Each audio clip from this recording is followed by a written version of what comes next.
our audience who says that he had one of these near-death experiences, but demons tore at his body and beat him. A rare glimpse at one man's hell when we come back.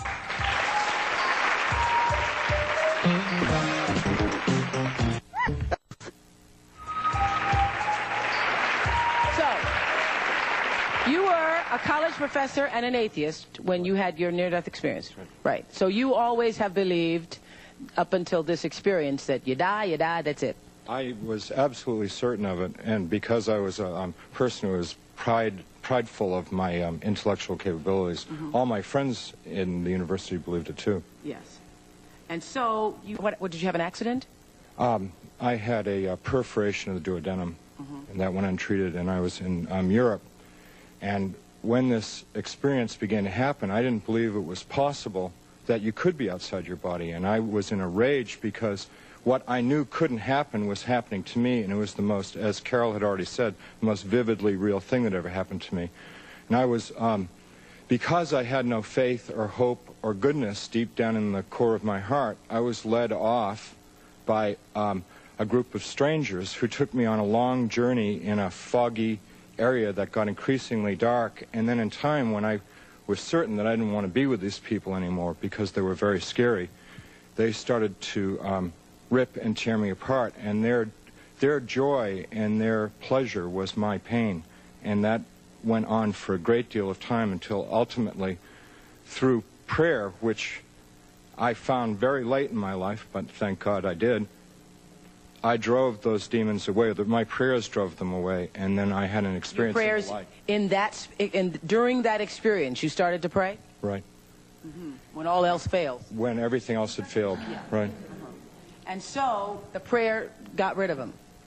It was like throwing acid on them. They screamed and yelled and said everything that I was doing was wrong and there was no God, but I knew that the anger and the rage that they showed, that my prayers were powerful.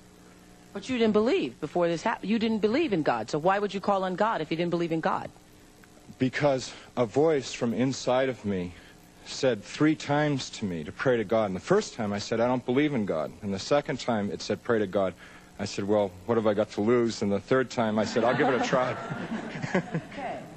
And so this experience in hell, as you call it, changed your life?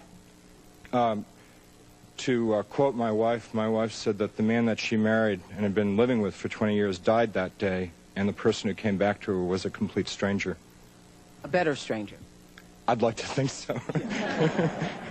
And so, were you you must have been a pretty bad guy. No, by society's standards, I was a good guy. I was a successful guy. You can do real well in this world being a self-centered, egotistical atheist. Matter of fact... A lot of them out there, yeah. Yeah, matter of fact. But deep down inside, I was cynical, I was cruel, I was manipulative, and that's not good. And that's the experience that you had, which is in keeping with what we've said. Based upon the way you lived your life, when you die, that moment of death, your experience is based upon the way you lived your life, right? Well, that's what I found, and that's why I titled my book Closer to the Light, is that children seem to just see that pure light. In fact, when I scientifically studied children, 25 of them who survived cardiac arrest, 23 of those children only had that experience of a beautiful light.